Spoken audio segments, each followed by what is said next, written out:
Atos 26, seja bem-vindo a mais um capítulo da Bíblia, lendo ela toda comigo aqui. Vamos ler os 66 livros da Bíblia, é isso mesmo. Bispo, mas é muita coisa, é um capítulo por dia. Quando você menos perceber, você já leu a Bíblia todinha comigo aqui, um capítulo por dia, e todos os dias você vai se alimentando, vai se fortalecendo e vai sendo uma bênção para você. Hoje, Atos 26, o Paulo vai falar com o rei Agripa, né? E nós lemos ontem, o rei Agripa, ao saber da história, através do governador Festo, ele pega e pede para que ele leve e apresente ele a Paulo. Ele quer ouvir a história, quer saber de tudo também ali. Eu estou com a minha Bíblia aberta aqui. Se você tem a sua Bíblia, acompanhe na Bíblia, se não, vai estar passando na tela sempre aqui para você estar lendo comigo, tá bom? Vamos lá. Coloca aqui embaixo já, ó. Bom dia, boa tarde, boa noite. Que hora que você está lendo aí a Bíblia comigo? Está lendo bem de manhãzinha? Hora que está indo dormir? Que hora? Eu quero saber aqui. E no final não deixe de profetizar. Até amanhã, tá bom? Vamos lá, diz assim, ó. A seguir, Agripa, dirigindo-se a Paulo, disse: é permitido que uses da palavra em tua defesa.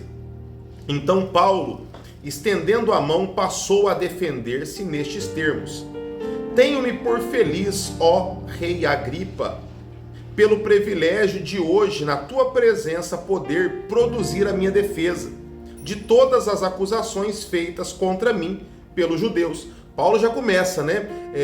Eu tenho muito prazer, é uma honra para mim estar aqui podendo falar com o Senhor, ó rei.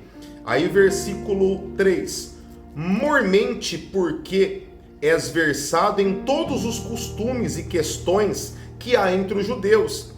Por isso eu te peço que me ouça com paciência. Aí ele fala, ó, porque o Senhor é um homem muito sábio, o Senhor entende das coisas. E é um prazer para mim poder apresentar os meus argumentos diante de alguém com esse calibre, com esta inteligência, né? Aí ele fala assim no versículo 4, quanto à minha vida desde a mocidade, como decorreu desde o princípio entre o meu povo e em Jerusalém, todos os judeus a conhecem, pois na verdade eu era conhecido desde o princípio, se assim o quiserem testemunhar, porque vivi fariseu conforme a seita mais severa da religião. Ele está falando, eu era como um fariseu, né? E agora estou sendo julgado por causa da esperança da promessa que por Deus foi feita aos nossos pais, a qual as nossas 12 tribos, servindo a Deus fervorosamente de noite e de dia, almejam alcançar. É no tocante a esta esperança, ó rei, que eu sou acusado pelos judeus, porque se julgam incrível entre vós que Deus ressuscite os mortos. Por que vocês acham incrível que Deus ressuscite os mortos? O Paulo faz um apelo, né? Aí ele fala assim: na verdade, a mim me parecia que muitas coisas devia eu praticar contra o nome de Jesus, o Nazareno. E assim procedi em Jerusalém, havendo eu recebido autorização dos principais sacerdotes. Encerrei muitos dos santos na prisão, e contra estes dava o meu voto quando matava. Ele falou assim, ó, eu lá atrás eu fui do contra, eu era contra a igreja. Eu, quando precisava de uma votação, eu votava para que eles morressem. Eu fui esse homem, ó rei Agripa, ele está querendo dizer aqui.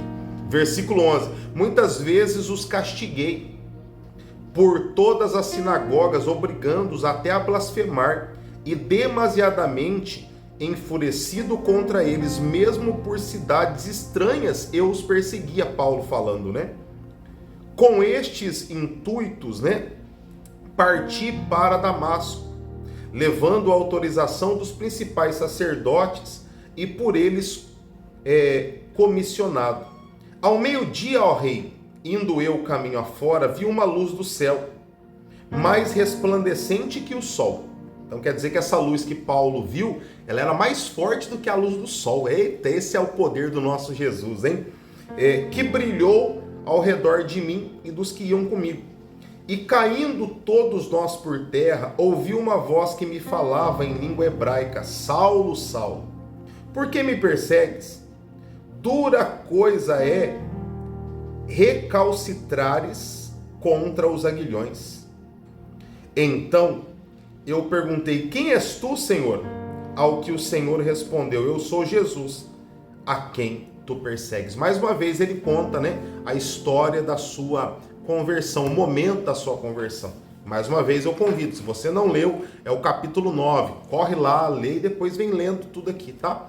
Não perca um capítulo, não leia de maneira esporádica, não. Eu convido você para ler no contexto, tá? No contexto dia a dia, capítulo por capítulo, que vai ser uma benção. Você pode ler até mais de um capítulo por dia, mas leia na sequência para você entender o contexto histórico, tá?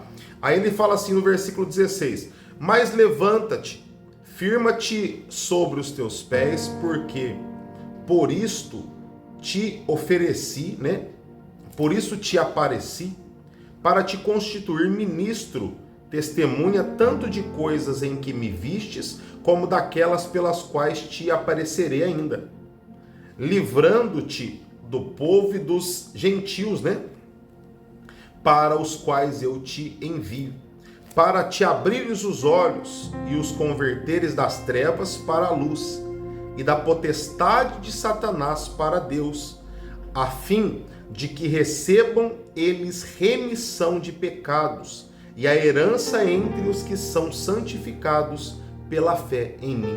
Então Deus ele mostrou para Paulo, e Paulo está falando aqui, que ele falou assim: eu quero chamar você para ir para os gentios. E esse fato de você ir aos gentios, Paulo, vai ser para você abrir os olhos dessas pessoas. Você vai abrir os olhos, dessas pessoas, e automaticamente você abrindo os olhos delas, elas vão se converter da vida que elas estavam servindo para Satanás para a vida com Deus.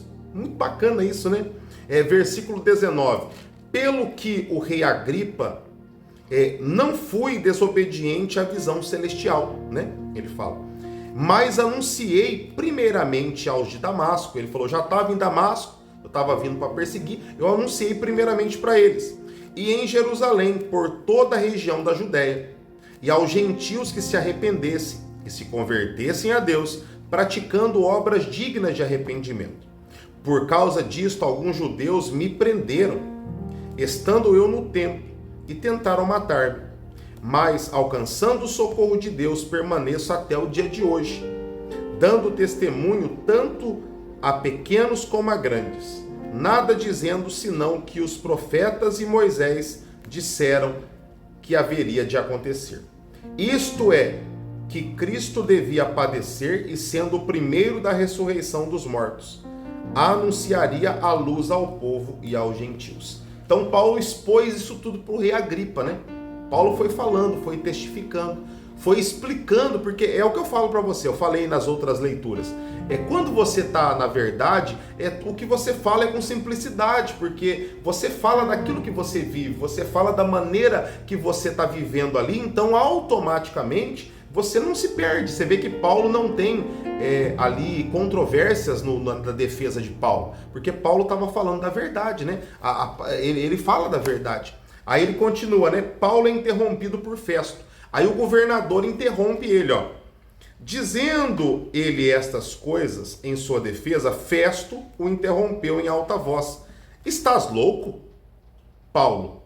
As muitas letras te fazem delirar? O governador então falou: você está louco, Paulo? As muitas letras te fizeram delirar? O Festo falou, Paulo, porém, respondeu: não estou louco, ó excelentíssimo Festo. Pelo contrário, digo palavras de verdade e de bom senso, porque tudo isto é do conhecimento do rei, a quem me dirijo com franqueza, pois estou persuadido de que nenhuma destas coisas lhe é oculta, porquanto nada se passou em algum lugar escondido. Aí ele fala assim, não estou louco não, tudo que eu estou falando aqui o rei já sabe, porque o rei procura se informar, esses fatos já estão conhecidos de uma maneira generalizada. Aí olha o que diz o versículo 27, acreditas, ó rei Agripa, nos profetas? Bem sei que acreditas. Então Agripa se dirigiu a Paulo e disse: por pouco me persuades a me fazer cristão. O rei olhou para ele e falou assim: Paulo, por pouco você não me faz aí me persuade a virar um cristão. Em outras traduções fala assim: você acha que você vai me transformar num cristão? Mas você só questiona, você só aborda isso quando você está balançado. Quando a pessoa questiona, seja nessa tradução nossa que eu estou lendo aqui, a Ara, que ela não tem o ponto de interrogação, ou seja em outras traduções que aqui tem um ponto de interrogação, que é uma pergunta, é porque algo mexeu dentro dele. O rei Agripa, através do testemunho de Paulo, foi balançado.